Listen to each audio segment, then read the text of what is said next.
தூத்துக்குடி மாவட்டம் சில்லாநத்தம் சிப்காட் தொழிற்பூங்காவில் வியட்நாம் நாட்டைச் சேர்ந்த வின்ஃபாஸ்ட் ஆட்டோ லிமிடெட் நிறுவனத்தின் மின்வாகன உற்பத்தி ஆலை அமைக்கும் பணியை முதலமைச்சர் தொடங்கி வைத்தார். அந்த நேரடி காட்சிகளை பார்க்கலாம்.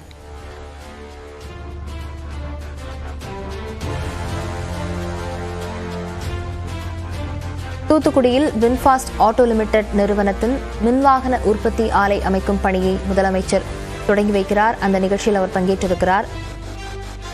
இந்த நேரடி காட்சிகளை பார்த்து வருகிறோம். இது தொடர்பான விவரங்களுடன் செய்தியாளர் முரளி கணேஷ் இணைந்திருக்கிறார். முரளி கணேஷ், இந்த நிகழ்வில் யாரெல்லாம் பங்கேற்றிருக்கிறார்கள் விரிவாக பதிவு செய்யலாம். அதாவது வியட்நாம தலைமையிடமாக கொண்ட வின்ஃபாஸ்ட்ங்கிற மின்சாரத்தில் இயங்கக்கூடிய வாகன உற்பத்தி தொழிற்சாலையானது தூத்துக்குடியில இன்று இந்தியாவில் முதல் முறையா தூத்துக்குடியில துவங்கி இருக்கிறாங்க. தூத்துக்குடி மாவட்டத்துல சில்லாநத்தம் சிப்காட் தொழிற்பூங்கால இந்த ஆலையானது அமைய இருக்கிறது. கிட்டத்தட்ட 408 ஏக்கர் பரப்பளவுல 4000 கோடி ரூபாய் மதிப்பீட்டுல இந்த ஆலையானது அமைகிறது. இந்த ஆலை அமையக்கூடிய பட்சத்துல தூத்துக்குடி மாவட்டத்துல இருக்கக்கூடியவங்களுக்கு வேலை வாய்ப்புல முக்கியத்துவம் கொடுக்கணும் அப்படிங்கிற ஒரு கோரிக்கையை மக்கள் முன் வச்சிருக்காங்க. மொத்தம் 4000 பேருக்கு இந்த ஆலையில வேலை வாய்ப்பானது கிடைக்கிறதுக்கு வாய்ப்பு இருக்கிறது.